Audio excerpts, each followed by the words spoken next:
மாரி நாங்கள் விவசாய குடும்பத்தில் வந்திருக்கிறோம். இது மாதிரி கஷ்டம்லாம் நாங்கள் பட்டதில்லை. இவங்க படுற கஷ்டத்தை பார்த்து எனக்கு ரொம்ப ரொம்ப ஃபீலிங் ஆகி வந்துருச்சு. அழுதுட்டேன் நான்.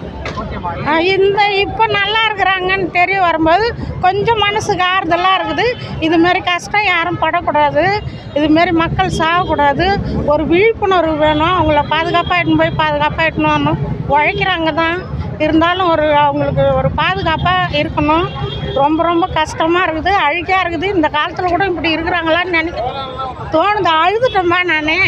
தேங்க்யூப்பா. நடிப்பெல்லாம் செம்மையாக இருக்குதுப்பா. அந்த டைரக்டர் மாதிரி ஒரு பையன் செம்மையாக நடிச்சிருக்கிறான்.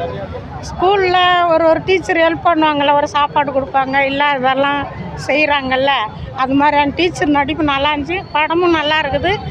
அதான் ரொம்ப ஃபீலிங்காக ஆயிடுச்சு எனக்கு. அழுதுட்டேன் நான். வேறு இன்னும் சொல்கிறதுக்கு இல்லை. ஓகே, பட் ரொம்ப எக்ஸ்பெக்டேஷன் கொடுத்துட்டு இருந்தாங்க. பட் அந்தளவுக்கு ஒன்றுமே கிடையாது. ஒரு எக்ஸ்பெக்டேஷனே ஒன்றுமே இல்லை. ஒரு பையன் அவன் என்ன பண்ணுறது ஒரு கான்செப்டே இல்லை. ஆக்சுவலாக ஒரு பையன் கஷ்டப்படுறான், அந்த ஆங்கிள்லேருந்து பார்த்தா ஓகே. மற்ற எதுவுமே அப்படி ஒன்றும் சொல்கிறாப்புல இல்லை. அப்படிலாம் ஒன்றுமே இல்லைங்க. டேரக்டரோட கஷ்டத்தை ரொம்ப ஃபீல் பண்ணி பேசியிருக்காரு. கதையும் நல்லா இருக்குது. என் பசங்களுக்கும் வாடா நான் எவ்வளோ கஷ்டப்பட்டு வந்த அந்த குழந்தைங்களுக்கும் இவங்களுக்கும் தெரியணும். அருமையாக இருந்தது படம். அதாவது அந்த ஃபீலிங் சான்ஸே இல்லை. லாஸ்ட் மினிட் படம் ஃபஸ்ட்லேருந்து லாஸ்ட் வரைக்கும் அந்த படத்தை அப்படியே அமைதியாகவே பார்க்கணும். கொஞ்சம் கூட அங்கங்கே இது பண்ணாமல் இருக்குது. அருமையாக இருந்தது படம். எக்ஸலண்ட். இது டேரக்டர் சூப்பர். அதே தான், எமோஷ்னல் தான், வேறு லெவல். அதாவது அப்படின்னா ஒருத்தரோட வாழ்க்கை வரலாறு எவ்வளோ அழகாக அதை காமிச்சிருக்காங்கன்னா, எல்லோரும் ஒரு கட்டத்தில் கஷ்டப்பட்டு தான் வந்திருப்பாங்க மேலே. வேறு லெவல். டேரக்டர் மாதிரி செல்வராஜ் கலக்கிட்டார். வாழ்த்துக்கள் அவருக்கு. நன்றி. பிடிச்சிருச்சு. ஃபுல்லாகவே பிடிச்சிருச்சு. ஆமாம் ப்ரோ. செகண்ட் ஹாஃபில் கிளைமேக்ஸில் மட்டும் ப்ரோ. ஃபஸ்ட் ஹாஃப்லாம் நல்லா காமெடியாக இருந்துச்சு. செகண்ட் ஹாஃப் கொஞ்சம் அந்த சென்டிமெண்ட்டு நல்லா டச்சு, ஃபினிஷிங் டச் நல்லா இருந்துச்சு ப்ரோ.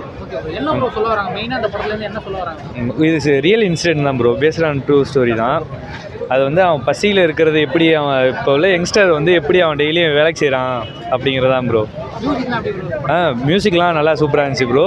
ஆனால் யூஸ்வலான மாரி செல்வராஜ் படம் இல்லை ப்ரோ. எல்லாமே யூஸ்வல், எல்லாருமே கரெக்டாக ப்ரோ.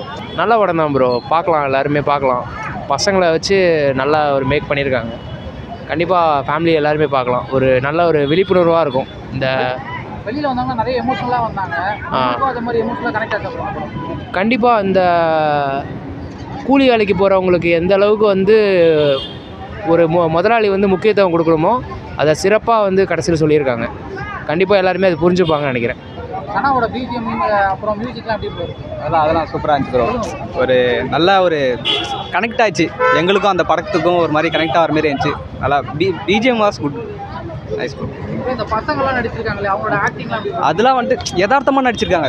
இப்போ நாங்கள் ஸ்கூல் டேஸில் என்னென்ன பண்ணமோ அது எல்லாமே ஒரு மாதிரி கனெக்ட் ஆகிற மாரி எங்களுக்கு ஃபீல் ஆச்சு. அது இல்லாமல் அந்த பசங்க எல்லாருமே ஒரு மாதிரி கரெக்டாக சூப்பராக நடிச்சாங்க. சொல்லக்கூடாது ப்ரோ, அது பர்ஃபெக்டான ஆக்டிங் ப்ரோ. குழந்தைங்களை வேலைக்கு அனுப்பக்கூடாது அந்த மாதிரி சொல்ல வரேன். அதோட ஸ்க்ரீன் பிளே எல்லாமே மியூசிக் கன்வே ஆகிருக்குண்ணா. கடைசி கன்வே பண்ணியிருக்கேன். எனக்கு மியூசிக் சந்தோஷமான பிஜிஎம், சின்ன ஆக்டிங் செம்மையாக இருந்துச்சுண்ணா. ஸ்க்ரீன் பிளே எல்லாமே சூப்பராக இருந்துச்சு. ஃபேமிலி ஆடியன்ஸ் மட்டும் தானே செட் ஆகும். பசிக்காக எவ்வளோ கஷ்டப்படுறாங்க. பசி நமக்கு ஈஸியாக கிடைக்கிற ஒரு விஷயம் அவங்களுக்கு எவ்வளோ கஷ்டப்பட்டு கிடைக்குது அப்படின்றத சொல்ல வந்தாங்க. அவ்வளோதான். பரவாயில்ல, ஒரு கிராமத்து படம், பார்க்க வேண்டிய படம். இது ஒரு உண்மை சம்பவம் நடந்தது சொல்கிறாங்க. அதனால் ஒவ்வொருத்தரும் இது போல் அந்த வண்டி டிரான்ஸ்போர்ட் இல்லை கரெக்டாக இருந்தால் பரவாயில்ல. நடந்துனதுக்கப்புறம் எதுவும் நடக்காது, ஆபத்து விபத்து நடக்காதுங்கிறது பார்த்துக்கணும். பரவாயில்ல.